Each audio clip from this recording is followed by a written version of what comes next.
জগতৰ কৰ্তা হৰ্তা ব্ৰহ্মা মহেশ্বৰ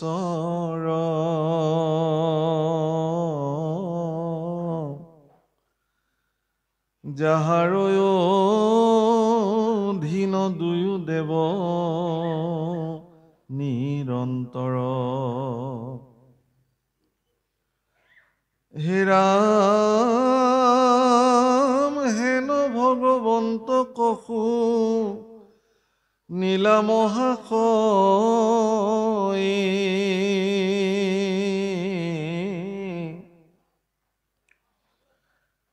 আউৰ আছে নৃপতি তোমাৰ মৃত্যু ভয়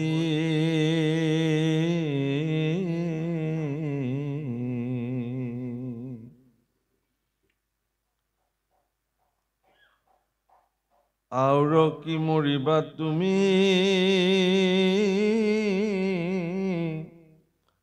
আপুনি কৃতাৰ্থ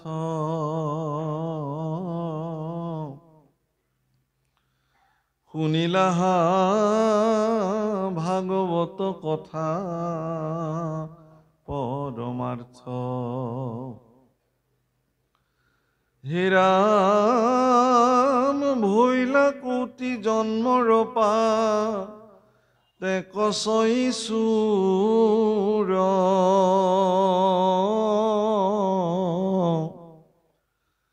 মৰুহেন মনৰ অজ্ঞান কৰা দূৰ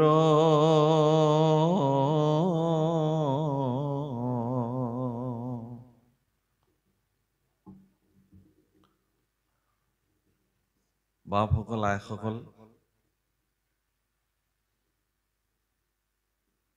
শ্ৰীমদ ভাগৱত শাস্ত্ৰক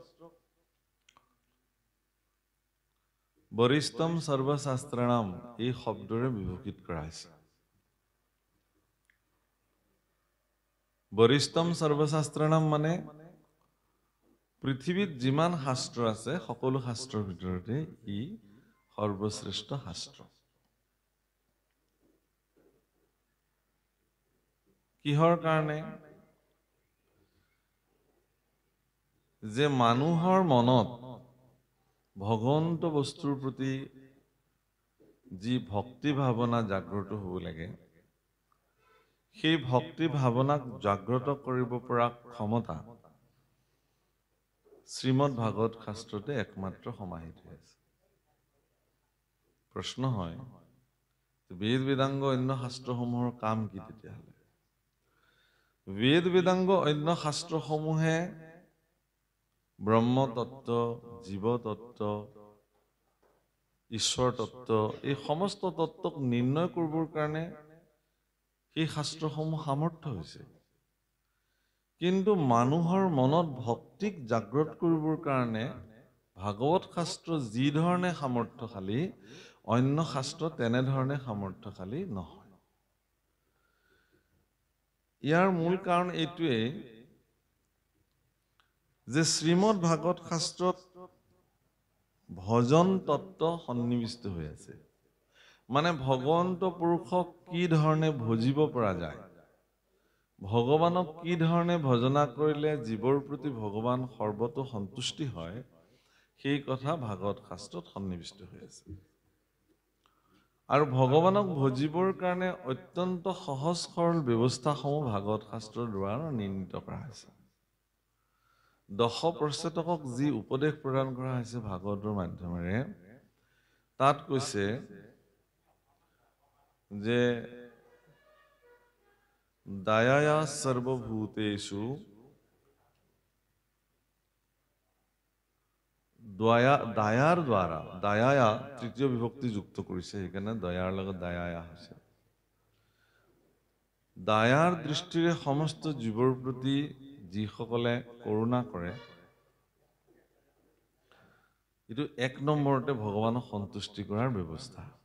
সকলো ভূতৰ প্ৰতি দয়াৰ দৃষ্টি ভাগৱতে দেখুৱাইছে। এক। দুই নম্বৰতে কৈছে সন্তুষ্ট য়েন কেন वा, আপুনি যিমানখিনি আপোনাৰ জীৱনত প্ৰাপ্তি হৈছে সেইখিনিতে আপুনি সন্তুষ্টি থাকিব লাগিব য়েন কেনবা যেন তেন প্ৰকাৰেণ আপুনি সন্তুষ্টি হ'বলৈ যত্ন কৰক অসন্তুষ্টিৰ মনোবৃত্তি মনলৈ অহাৰ লগে লগে ভগৱানৰ প্ৰতি থকা ভক্তিৰ দৃঢ়তা লঘু হৈ যায় সেইকাৰণে কৈছে সন্তুষ্ট য়েন কেনবা আৰু 3 নম্বৰটোত কৈছে সৰ্ব ইন্দ্ৰিয় উপশান্তস্য সকলো ইন্দ্ৰিয়ৰ ওপৰত আপোনাৰ নিয়ন্ত্ৰণ তুষ্যতেষু জনাৰ্দন আৰু এই তিনিটা ব্যৱস্থাৰ দ্বাৰা জনাৰ্দন ভগৱান অতি সোনকালে সন্তুষ্টি হয় আজি আপোনালোকে দ্বাদশ স্কন্ধৰ শেষৰ ফালে ব্ৰহ্মজ্ঞান কথনত দেখিলে যে মহামুনি শুকদেৱে পৰীক্ষিতৰ প্ৰতি কেইটামান প্ৰশ্ন নিবেদন কৰিছে দৰাচলতে শ্ৰীমদ ভাগৱত শাস্ত্ৰও পৰীক্ষিতৰ প্ৰশ্নৰ ওপৰতে প্ৰাৰম্ভ হৈছিল আৰু শুকদেৱৰ প্ৰশ্নত ভাগৱত সামৰণি পৰিছে মহাৰাজ পৰীক্ষিতৰ সৰ্বশ্ৰেষ্ঠ প্ৰশ্নটো আছিল বিশ্বব্ৰহ্মাণ্ডত এনেকুৱা প্ৰশ্ন আজিলৈকে কোনো দ্বিতীয়গৰাকী ব্যক্তিয়ে কৰিব পৰা নাই নিৰ্গুণবাদী মহামুনি শ্ৰী শুকদেৱ মহন্তৰ প্ৰতি মহাৰাজ পৰীক্ষিতে এটি প্ৰশ্ন নিবেদন কৰিছিল ম্ৰিয়মাণস্য কিম কাৰ্যম মৃত্যুমুখী লোকৰ কি কাম বাস ইমানে ম্ৰিয়মান লোকৰ কি কাম অৰ্থাৎ যিজন ব্যক্তি মৃত্যুৰ সন্মুখী হৈ আছে তেওঁৰ কাৰণে কৰিবলগীয়া কাম কি এই প্ৰশ্নৰ উত্তৰ দিবলৈ যাওঁতে অন্যান্য ঋষিসকলে মহাৰাজ পৰীক্ষিতক বিভিন্ন মাৰ্গ প্ৰদৰ্শন কৰিছিল আৰু সেই মাৰ্গসমূহ কিন্তু ঋষিসকলে এনে ওপৰতে প্ৰদৰ্শন কৰা নাছিলে সম্পূৰ্ণ শাস্ত্ৰগত যুক্তিৰ ভিত্তিতে তেওঁলোকে আগবঢ়াইছিল যে আপুনি হোম যজ্ঞ কৰক আপুনি তীৰ্থ স্নান কৰক আপুনি দান কৰক আপুনি হোম ব্ৰত আদি সম্পাদন কৰক তো মহাৰাজ পৰীক্ষিতৰ মনলে এটি সংশয় উপজিলে যে যদি একেই বেদ হয় আৰু সেই বেদৰ সিদ্ধান্তৰ দ্বাৰাই যদি এই ঋষিসকল পোষিত হৈ আছে তেতিয়াহ'লে এই সকলো ঋষিৰ মনত এনেকুৱা ভিন্ন ভিন্ন মানে সমিধান কেনেকৈ নিৰ্গত হ'ল এই একেই প্ৰশ্ন কিন্তু উদ্ধৱেও ভগৱানলৈ একাদশ স্কন্ধত কৰিছে ও একে বেদ বাক্য কিয় ভৈলামতি ভেদ কিংকৰৰ কেশৱ সংশয় কৰাছেদ একেই যদি বেদ হয় তেতিয়াহ'লে বেদৰ সিদ্ধান্ত ভিন্ন কেনেকৈ হ'ব পাৰিলে মহাৰাজ পৰীক্ষিত যেহেতু এগৰাকী অত্যন্ত বিচক্ষণ বুদ্ধিসম্পন্ন ৰজা আছিলে প্ৰজাবৎসল ৰজা আছিলে তাতকে ডাঙৰ কথাটো হ'ল কি যে তেওঁ যুধিষ্ঠিৰৰ উত্তৰসূৰী অৰ্থাৎ যাৰ পূৰ্বপুৰুষসকল কৃষ্ণ ভক্তপৰায়ণ একনিষ্ঠ সেৱক আছিলে যুধিষ্ঠিৰ ভীম অৰ্জুনৰ তেওঁ যেহেতু নাতি এতেকে মহাৰাজ পৰীক্ষিতে তেওঁ কোনটো ৰাস্তা নিৰ্ণয় কৰি ল'ব তাৰ কাৰণে তেওঁ আৰু 3টা উপপ্ৰশ্ন নিবেদন কৰিলে শুকদেৱৰ প্ৰতি যে হে গুৰুদেৱ যদি মই এই ৰাস্তাসমূহ এখেতলোকে দেখুওৱা এই ৰাস্তাসমূহ যদি মই গ্ৰহণ কৰোঁ ইয়াৰে কোনটো ৰাস্তা গ্ৰহণ কৰিলে মোৰ ঋষি সাপ ব্যৰ্থ হ'ব 1 2 প্ৰশ্নটো আছিল কি যে মই শুনিছিলোঁ যে তক্ষকৰ দংশনত সমগ্ৰ শৰীৰ বিষ যন্ত্ৰণাত ছটফটাই মৰিব লাগে গতিকে তক্ষকৰ বিষ যন্ত্ৰণাৰ পৰা মুক্ত হোৱাৰ ৰাস্তা কোনটো আৰু 3 নম্বৰ প্ৰশ্নটো এটা অদ্ভুত প্ৰশ্ন আছিলে সেই প্ৰশ্নত তেওঁ কৈছে কি যে মৃত্যু সময়ত মই তক্ষকডাল নেদেখাকে মৰিব পৰা যাব নে নাই? বাকী প্ৰশ্নকেইটা ঠিকে আছে। শেষৰ প্ৰশ্নটোত সকলো ঋষিৰ মনলৈ সংশয় আহিলে যে তক্ষক এডাল দেখি দেখি মৰা আৰু নেদেখি নেদেখি মৰাৰ মাজত পাৰ্থক্য কি? মহাৰাজ পৰীক্ষিতৰ উত্তৰ আছিল যে যিহেতু জ্বৰ ভৰতে মৃত্যুৰ সময়ত এটি হৰিণৰ কথা ভাবি ভাবি মৰিলে কাৰণে পৰৱৰ্তী জন্ম তেওঁৰ হৰিণ জন্ম প্ৰাপ্ত হ'ল। আৰু আমি যদি এডাল তক্ষক দেখি দেখি মৰো তেতিয়াহ'লে ইয়াৰ পিছৰ জন্ম তক্ষকে হ'ব লাগিব, সাপ সৰ্প যোনি প্ৰাপ্ত হ'ব লাগিব। এইহেন মনুষ্য জন্ম প্ৰাপ্তিৰ পিছতো মই যদি আকৌ ইতৰ প্ৰাণীলৈ জন্ম ল'বই লাগে, তেতিয়াহ'লে দেখোন মনুষ্য জন্ম ধৰাৰ কোনো সাৰ্থকতাই নাথাকে। আৰু পৰীক্ষিতৰ এই সমিধানত শুকদেৱে দেখিলে যে মই মোৰ পাত্ৰটো পাই গলো ইমান দিনে বিচাৰি থকা। প্ৰভুসকল ভাগৱত শাস্ত্ৰ প্ৰদান কৰিবৰ কাৰণে ভাগৱত শাস্ত্ৰ কাৰোবাৰ আগত ক'বলৈ হ'লে কওঁতাজনো পাত্ৰ আৰু শুনোতাজনো পাত্ৰ হ'ব লাগে। মুভ কৰাই দিব। পাত্ৰ শব্দৰ অৰ্থ ইয়াতে কি নিষ্পন্ন হৈছে? আমাৰ পাত্ৰ শব্দৰ অৰ্থ ইয়াত যোগ্যতাৰ মাপকাঠি বুজাইছে। যোগ্যজনক পাত্ৰ বোলা হয়। যে অমুক আসনত বহিব পৰাৰ পাত্ৰতা তেওঁৰ আছে নে নাই, পদাধিকাৰ হ'ব পৰাৰ পাত্ৰতা তেওঁৰ আছে নে নাই, প্ৰধান সম্পাদক হ'বলৈ পাত্ৰতা আছে নে নাই, প্ৰাথমিকৰ সম্পাদক হ'বলৈ তেওঁৰ পাত্ৰতা আছে নে নাই, মুখ্যমন্ত্ৰী হ'বলৈ তেওঁৰ পাত্ৰতা আছে নে নাই, ৰাষ্ট্ৰপতি হ'বলৈ তেওঁৰ পাত্ৰতা আছে নে নাই, ব্ৰহ্মা হ'বলৈ তেওঁৰ পাত্ৰতা আছে নে নাই, ইন্দ্ৰ হ'বলৈ তেওঁৰ পাত্ৰতা আছে নে নাই। এই পাত্ৰতাটো যোগ্যতাৰ বিচাৰৰ মাপকাঠি আৰু সেইটো সজ্জনসকলে নিৰ্ণয় কৰে। ঋষিসকলে এজনৰ পিছত এজন ভাৰতবৰ্ষ শাসন কৰিবৰ কাৰণে ৰজাসকলো নিৰ্ণয় কৰিছিলে। কিন্তু বেনৰ দৰে অত্যাচাৰী ৰজাক আকৌ ঋষিসকলে অভিশাপ দি মাৰিও পেলাইছে। তাৰমানে পাত্ৰতা বিচাৰ কৰি দেখিছে যে এওঁ যোগ্য নহয়। সেইকাৰণে সেই পদবীৰ পৰা তেওঁ আকৌ চ্যুত কৰি দিবলৈও বেছি সময় নালাগে। বহুৱাবলৈ যিমানখন তাৰ পৰা আঁতৰাই দিবলৈও বেছি সময়ৰ প্ৰয়োজন নাই। মহামুনি শুকদেৱে তেওঁৰ পিতৃ ব্যাসদেৱৰ শ্ৰীমুখে কলিৰ সন্ধিয়াত ভাগৱত কথা শ্ৰৱণ কৰাৰ অন্তত সেই ভাগৱত কথা কোন পাত্ৰত অৰ্পণ কৰিব তাৰ অন্বেষণত তেওঁ আছিলে। কিন্তু আজি তেওঁৰ সেই অন্বেষণটো সম্পূৰ্ণ হ'ল। তেওঁ এগৰাকী পাত্ৰ বিচাৰি ওলালে। সেইকাৰণে নামঘোষাত মাধৱপুৰুষে লিখিছে, তুমি আকৌ শুনিবাৰ পাত্ৰ, তোমাতো কহিবু সেহি শাস্ত্ৰ, তুমি আকৌ শুনিবাৰ পাত্ৰ, মহাপুৰুষৰ সেৱক তুমি সম্প্ৰতি। শ্ৰীমদ ভাগৱত সংস্কৃত ভাগৱতৰ পৰা মহাপুৰুষ মাধৱদেৱে ইয়াক উক্ত আনিছে। তাৰ পৰা তাত খুব ধুনীয়া বৰ্ণন কৰিছে যে মহাপুৰুষিক সেৱক ভৱান, আপুনি মহাপুৰুষৰ সেৱক। এতিয়া মহাপুৰুষ মানে কোন? মহাপুৰুষ মানে কোন বুজাবৰ কাৰণে ইয়াৰ এটা বাক্যই জৰুৰী, একদম যথাৰ্থ।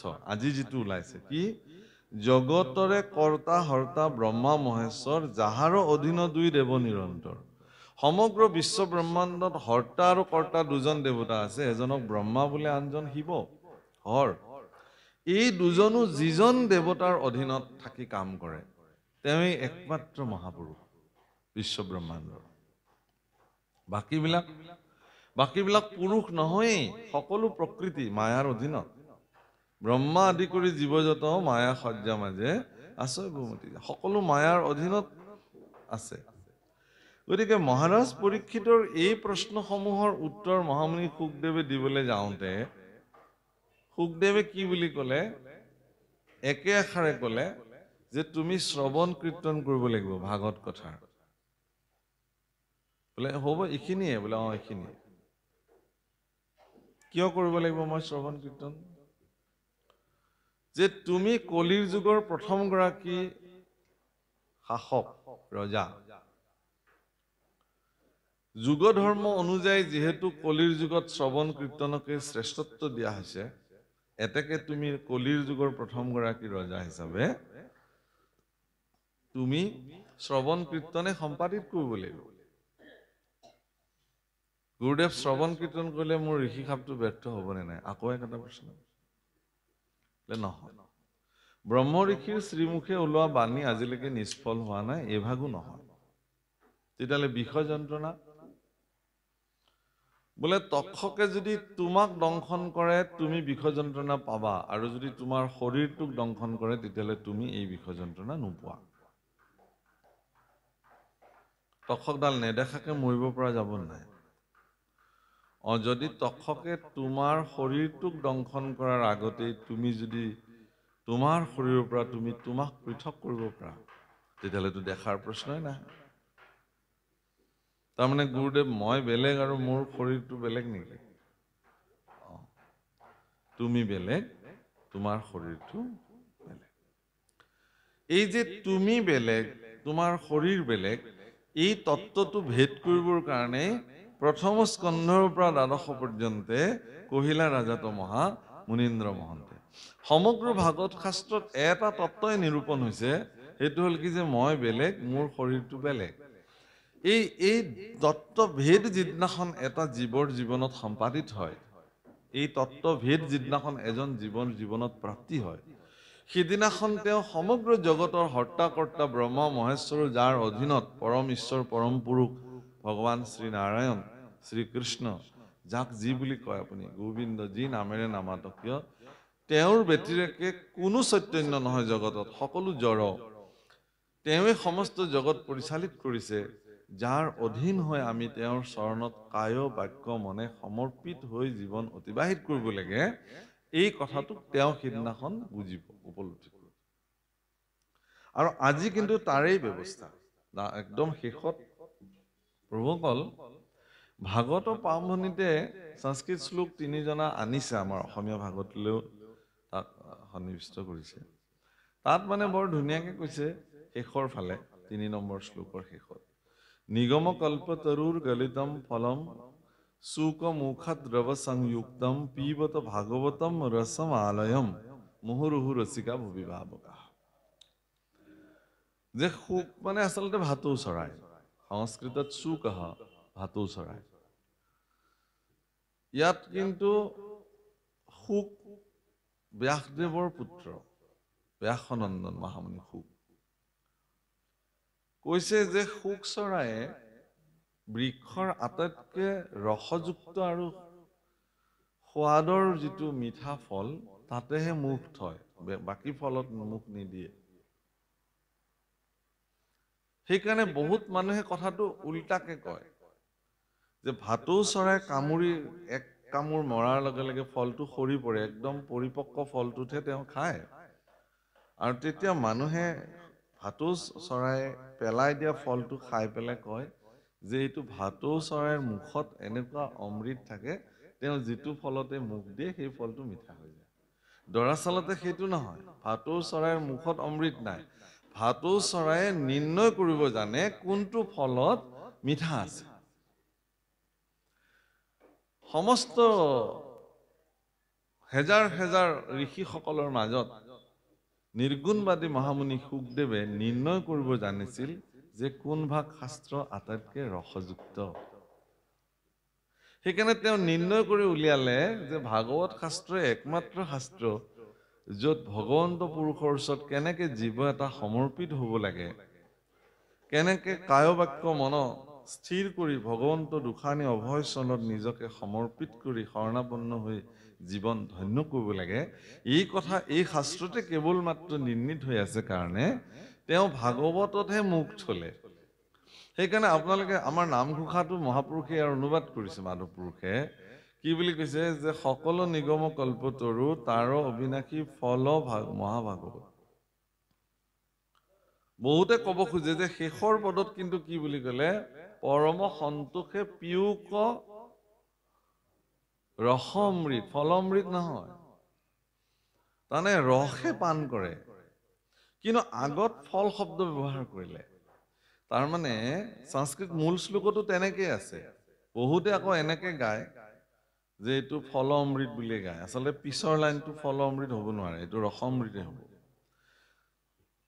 নিগম কল্পতৰুৰ গলিতম ফলম তাত ফল শব্দ আছে প্ৰথমতে সুক মুখত দ্ৰৱ সংযুক্তম সুক মুখৰ দ্বাৰা অমৃত দ্ৰৱ সংযুক্ত হোৱাৰ লগে লগে সি অমৃত ধাৰালে ৰূপান্তৰ হৈ গ'ল তাৰমানে যদিও ভাগৱতক প্ৰতীকী অৰ্থত ফল বুলি কৈছে এই ফল কিন্তু বিস্তাৰিত হ'ব পৰা ফল সেইকাৰণে তাক কি বুলি ক'লে যে সুখদেৱৰ শ্ৰীমুখে ভাগৱত কথা পৰীক্ষিত কোৱাৰ লগে লগে ই অমৃত ধাৰা সদৃশ সমগ্ৰ পৃথিৱীৰ মনুষ্যকুললৈকে পৰিব্যাপ্ত হৈ গ'ল ইয়াৰ আগলৈকে কিন্তু ভাগৱত এই ধৰণে মনুষ্যৰ হৃদয়ে হৃদয়ে মস্তিষ্কে মস্তিষ্কে অমৃত ধাৰা ৰূপে প্ৰবাহিত হোৱা নাছিল হোৱাৰ সুযোগ নাছিল পৰীক্ষিতৰ তৰুণ কালতে পৰীক্ষিতৰ মৃত্যুমুখী হৈ মহাৰাজ পৰীক্ষিতৰ জীৱনৰ এইটো সৰ্বশ্ৰেষ্ঠ ত্যাগ যে তেওঁ যদি এই ত্যাগটো নকৰিলেহেঁতেন তেতিয়াহ'লে আজি হয়তো আমি এই ধৰণে ভাগৱত শাস্ত্ৰ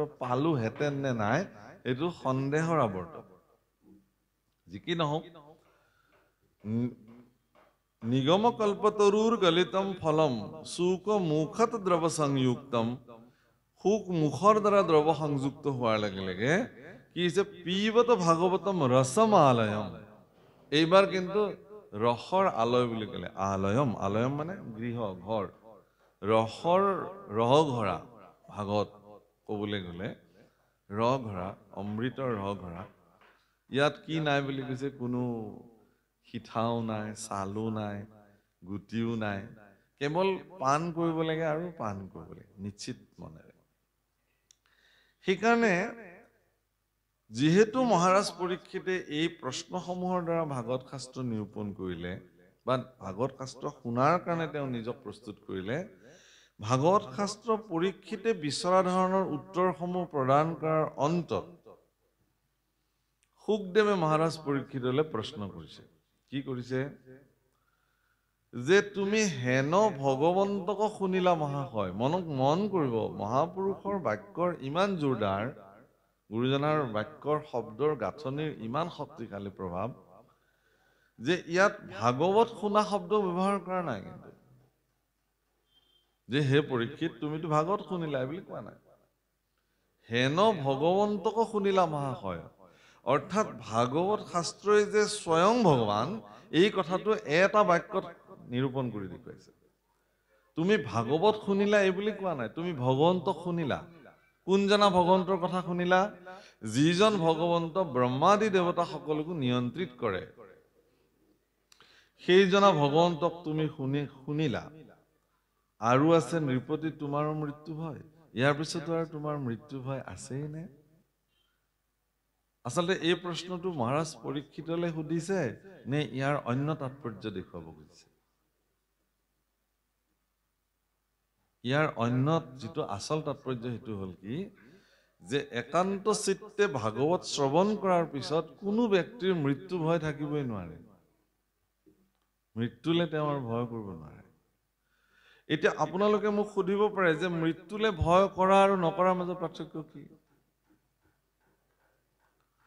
মহাপুৰুষ মাধৱদেৱে নামঘোষা ৰচনা কৰিছে আমাৰ নামনিৰ ফালে আমি এইবিলাকক যুগল কীৰ্তন কৰি গাওঁ 24 যুগল 48 পটল গোটেই নামঘোষা নামচন্দ শৰণচন্দ আমি প্ৰসংগ কৰি গাওঁ এইটো আমাৰ নামনি অসমৰ পৰম্পৰা পালনামত আমি এইটো গাওঁ উজনিৰ ফালে এতিয়ালৈকে প্ৰভাৱ নাই আৰু আচৰিত পাব আপোনালোকে সমগ্ৰ নামচন্দ শৰণচন্দ আমাৰ যিসকলে গায় তেওঁলোকে কণ্ঠস্থ গায় কোনো কিতাপ চাবলগীয়া নাই 48 পটল পটল শব্দৰ অৰ্থ মানে য'ত আৰম্ভ কৰিব বিলম্বিতত আৰু য'ত ঘোষণি হ'ব সেই এক পটল বোলে তেনেকুৱা এক পটল নামচন্দ এক পটল শৰণচন্দ এক যুগল বোলে মানে এযোৰ হ'ল এনেকে 24টা যুগল নামঘোষাত মহাপুৰুষ মাধৱদেৱে বৰ্ণনা কৰিছে আৰু সেয়া গাওঁ তাত খুব ধুনীয়াকৈ আমি গাওঁ আত্যন্তিক সুখ তজু পদ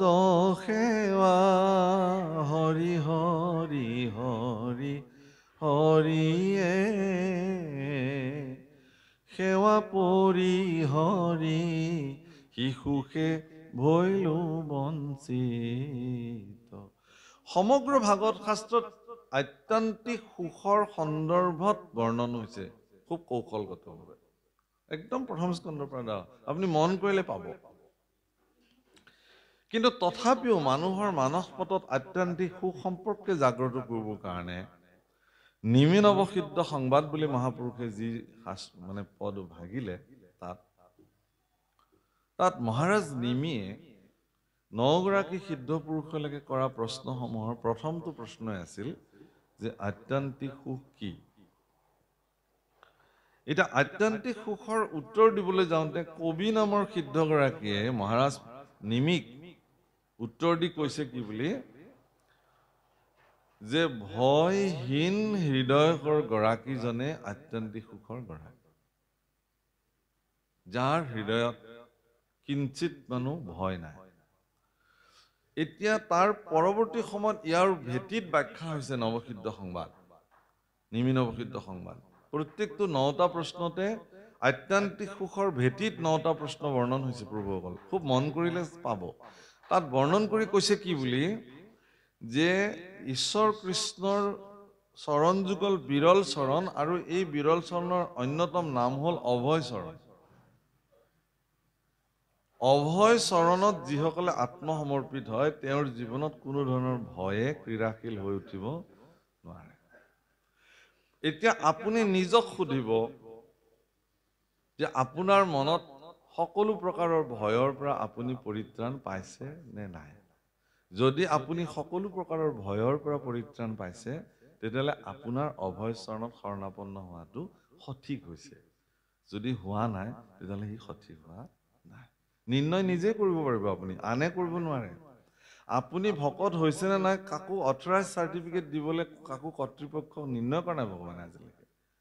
আমুকে আমুকক চাৰ্টিফাইড কৰিলেহে তেওঁ আজিৰ পৰা ভকত হ'ল বুলি এনেধৰণৰ কোনো কথাই নাই। ভকত হ'ল নে নাই নিজেই জানে তেওঁ, আপুনি পাৱে প্ৰমাণ। তেওঁ নিজেই জানিব যে তেওঁ ভকত হ'ল নে নাই। যি কি নহওক, ভাগৱত শাস্ত্ৰ আৰম্ভ হ'ল পৰীক্ষিতে মৰিলো মৰিলো বুলি আহি বহিলে, আৰু সেই পৰীক্ষিতে ভাগৱতৰ একদম শেষত কি বুলি ক'লে, হে গুৰুদেৱ মোক আৰু ভাগৱত ক'ব নালাগে, মই তৰিলো তৰিলো তৰিলো। অৰ্থাৎ মৰিলোৰ পৰা আৰম্ভ হোৱা যাত্ৰাটো গৈ তৰিলোত সমাপ্তি হয়। ইয়াকেই ভাগৱত অধ্যয়ন বোলে। একদম সহজ, আৰু ইয়াক লৈ বিতৰ্ক কৰিবলগীয়া একো নাই। ইয়াত সেইকাৰণে কৈছে কি বুলি, ভৈলা কৌটি জন্মৰ পাতেক ছয় চুৰ। এগৰাকী গুৰুস্থানীয় ব্যক্তি, ভাগৱতৰ আসনত বহা প্ৰতিগৰাকী ব্যক্তিকে গুৰুস্থানীয় বোলে।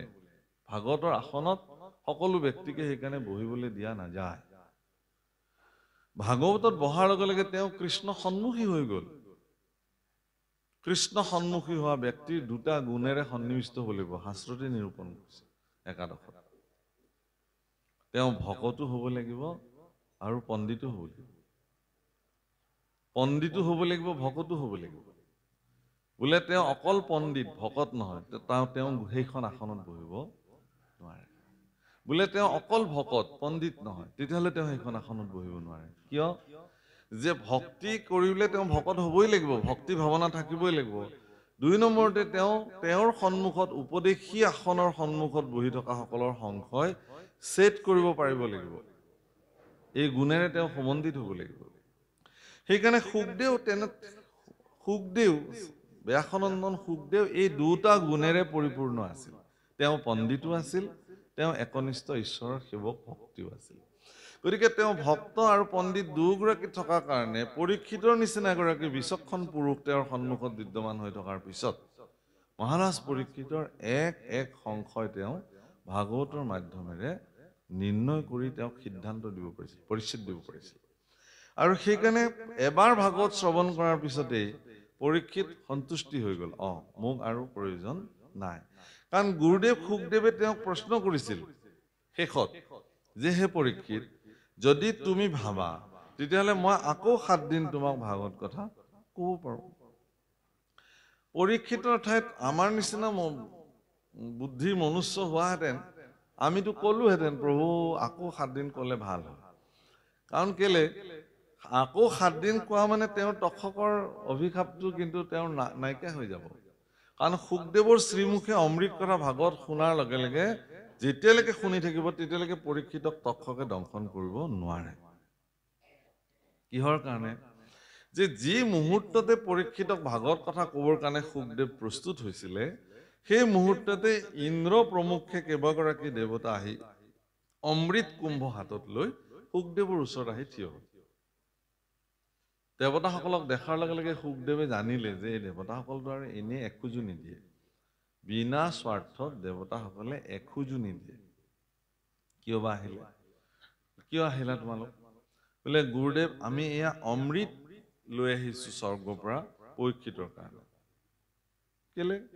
বোলে পৰীক্ষিতৰ নিচিনা প্ৰজাবৎসল ৰজা পৃথিৱীত তেওঁক তক্ষকে ইমান তৰুণ কালতে দংশন কৰি পেলাব। গতিকে অমৃত আমি তেওঁক পান কৰাই দিওঁ, তেওঁ অমৰ হৈ যাব, তক্ষকে তেওঁক দংশন কৰিব নোৱাৰে। বোলে দিয়া আকৌ খুৱাই দিয়া, কিনো ইমান পলম কৰিবলৈ আছে। বোলে ইয়াতে চুক্তি আছে কিন্তু এটা। তেতিয়া সুখদেৱে বুজি পালে আচল কথালৈ আহিছে এতিয়া। কি চুক্তি? যে আমি এই অমৃত পৰীক্ষিতক দিম, কিন্তু আপুনি যি অমৃত পৰীক্ষিতক পান কৰাব ওলাইছে সেই অমৃত স্বৰ্গত গৈ আমাক পান কৰাব লাগিব। পৃথিৱীত এই অমৃত প্ৰচাৰ হ'ব নোৱাৰিব। কাৰণ তেওঁলোকে জানে যে ভাগৱত অমৃত পৃথিৱীত প্ৰচাৰ হোৱাৰ লগে লগে ক্ষুদ্ৰ দেৱতাসকলে মনুষ্যৰ পৰা যিটো ধৰণে মান্যতা প্ৰাপ্ত হৈ আছিল সেই মান্যতাটো তেওঁলোকৰ আৰু প্ৰাপ্তি কোনো কাৰণতে নহ'ব। গতিকে নিজৰ আসনক সুৰক্ষিত কৰিবৰ কাৰণে, নিজৰ চ'ৰ্চটো ক্লিয়াৰ কৰি ৰাখিবৰ কাৰণে তেওঁলোকে এইটো সিমানতে নস্যাৎ কৰিবৰ কাৰণে যত্ন কৰিছিল। সেইকাৰণে কি কৰিলে? পৰীক্ষিতক সুখদেৱে কৈছিল যে পৰীক্ষিতক সেই অমৃতৰ প্ৰয়োজন আছে নে নাই পৰীক্ষিতক সুধি লোৱা। পৰীক্ষিতে স্পষ্ট কৰিছিল যে মোক এইবোৰ অমৃতৰ প্ৰয়োজন নাই। গুৰুদেৱ শুকৰ শ্ৰীমুখে যি ভাগৱত অমৃত প্ৰকাশিত হ'ব সেই অমৃতহে মোক প্ৰয়োজন আছে। স্বৰ্গৰ এইবিলাক অমৃতৰ মোক আৰু প্ৰয়োজন নাই। তাৰমানে স্বৰ্গৰ অমৃত পান কৰিব কোনে? যাৰ বিষয় সুখ সমৃদ্ধি মানে প্ৰাপ্তি কৰাৰ হেঁপাহেৰে ভৰপূৰ হৈ আছে জীৱন, তেওঁলোককহে লাগে। স্বৰ্গ সুখ আপুনি ক'তো স্বৰ্গত যাব নালাগে। পৃথিৱীতে এনেকুৱা জেগা আছে আপুনি যদি এগালমান টকা কঁকালত গাঁঠি লৈ যায়, স্বৰ্গৰ সমসাময়িক সুখ আপোনাক প্ৰদান কৰাৰ জেগা পৃথিৱীতে আছে। কিন্তু মনত ৰাখিব, টকাৰ গাঁঠটো যিদিনাখন শেষ হৈ যাব সেইদিনাখন আকৌ তাৰ পৰা সেই ধৰণে আপোনাক বিদায় দিব। গতিকে সেই প্ৰাপ্তি চিৰস্থায়ী নহয়। মহাৰাজ পৰীক্ষিতলৈ গুৰুদেৱ শুকে খুব ধুনীয়াকে কৈছে, শুনিলাহা ভাগৱত কথা পৰমাৰ্থ, আউৰ কি মৰিবা তুমি আপুনি কৃতাৰ্থ। প্ৰশ্ন, এতিয়া তুমি কোৱা যে তুমি এতিয়া নিজকে মৰিম বুলি ভাবিছা নে কৃতাৰ্থ হলো বুলি ভাবিলা? এই দুটা প্ৰশ্ন। দ্বিতীয় কৈছে কি যে যিহেতু তোমাৰ কৌটি জন্মৰ পাপ সকলো চূৰ হৈ গ'ল। কেনেকে? ভাগৱত কথা শ্ৰৱণ কৰাৰ কাৰণে। ভাগৱত কথা শ্ৰৱণ কৰিলে কৌটি জন্মৰ পাপ নষ্ট হৈ যায়। মৰো হেন মনৰ অজ্ঞান কৰা দূৰ। তোমাৰ মনত তুমি যে মৰিবা এই ধাৰণাটো তুমি পৰিত্যাগ কৰা। কাৰণ তুমিতো নমৰাই। মৰিলে কোন মৰিব? তোমাৰ শৰীৰটো মৰিব, তুমি নমৰা। গতিকে তুমি মৰিবা এনে ধাৰণা তুমি পৰিত্যাগ কৰা। কিহৰ কাৰণে? এতিয়াহে আচল ব্ৰহ্মজ্ঞান প্ৰাপ্তিলৈ আহিছে।